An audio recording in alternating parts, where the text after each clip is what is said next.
If your phone or any other device is missing and you want to find it, this video should be of help to you. So this is the Find Hub, which was previously referred to as the Find My Device in previous Android versions, and Google has now upgraded it to Find Hub with more useful features than the Find My Device.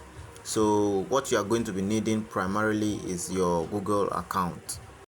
So once you have your Google account, you can now either use it through the application itself or through your settings. So in your settings, go to password and security, look for Find Hub and make sure you turn it on. Mine is also and I also don't have the application, so I'm not going to download it myself. So over here you can see get it on Google Play. We will go there and then we'll download it now. So if you don't have it as well, you should also make sure you download the application. Right. So this is it. I'm going to install it. I'm not going to show you the process of installation because it's going to waste our time, so I'm going to be skipping the installation process. But once it's done, you get back to your settings and then you now have to click on it again. You can see down there that open app. So we are going to tap on it, and then now the application is open. So now we will have to get an email of the other missing device. This is the device that we'll be considering as the missing device, and then we are going to now log in to the email or the Gmail of the other missing device. So the Gmail of the other missing device is CyberArk Nexus, and so we are going to navigate to the CyberArk Nexus and see which is this. So now once we select it, you can see that the phone pops up at the down there. That's the name of the missing phone, Technopop 20. Now once we click on it, we can now we can't see the location yet because we imagine that we don't have our location turned on before the phone got missing, but we can at least play a sound or we can mark it as it is lost. Right, so we can play a sound and see. You can play a sound and see, and as you can see the phone is ringing. So if it's nearby you can find it easily, and if it's also not nearby and you have a good Samaritan that found it somewhere, they could easily return it to you as well. And so that's it. So now we can also try to sync the location, which is not actually going to be possible, but if the location were to be on, then we can sync the location so that we store it down. But we can't do that because the location is not turned on. So now we can we'll turn on the location for this phone that we are using to track the location of the missing phone.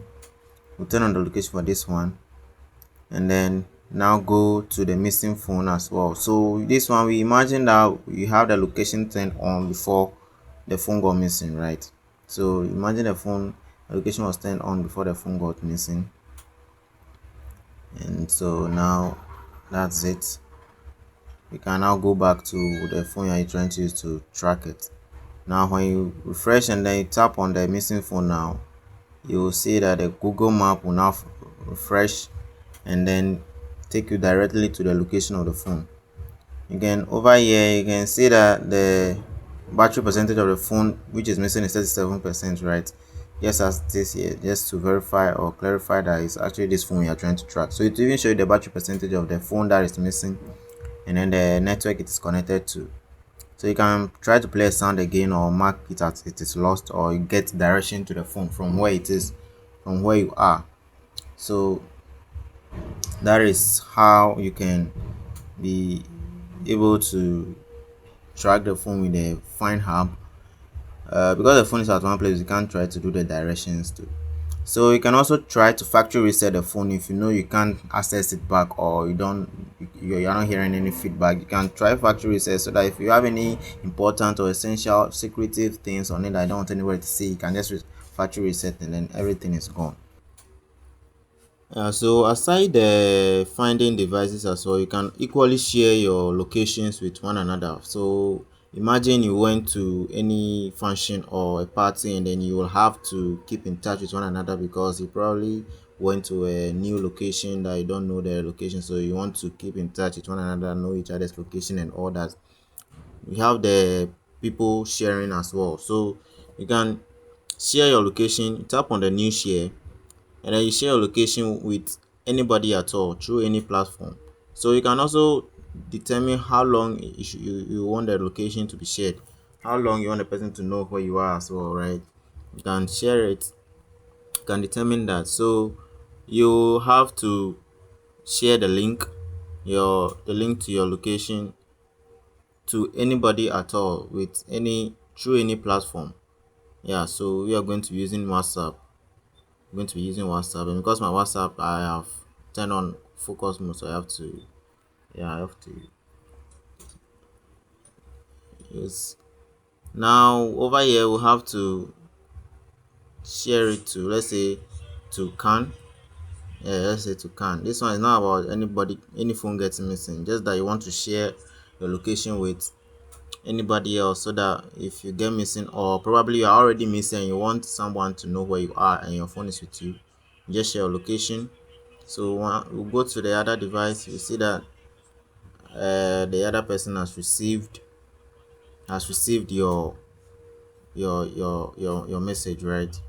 So let's say said Ken has shared it to Can, right? So now we'll go to the person receives it, and once the person taps on the link that you shared to them, they can immediately or automatically be able to have access to the location where you are as at that moment, and they can continue to track you as you are moving around, or yeah, wherever you are, they can be able to track your location.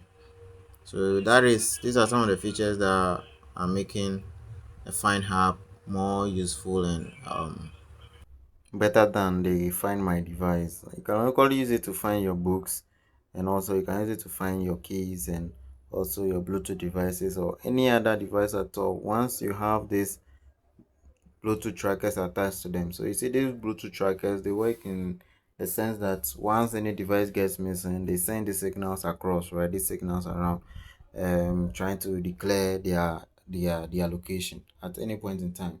They send the signals across, and Google is able to identify the signals and then send it back to the device you're trying to use to track them in. Tell them now this device is at this location and at this location. So that is how they also help in trying to find devices that are missing by sharing their location. So that is how it works with Find Hub. There are other more interesting features about Find Hub that I haven't mentioned in this video, but this is something basically everybody should be able to do to find their devices as well. So this is Cyber Recognizers, and stay protected and guided, and remain safe and secured in the digital world in which we are. Thank you, and see you next time.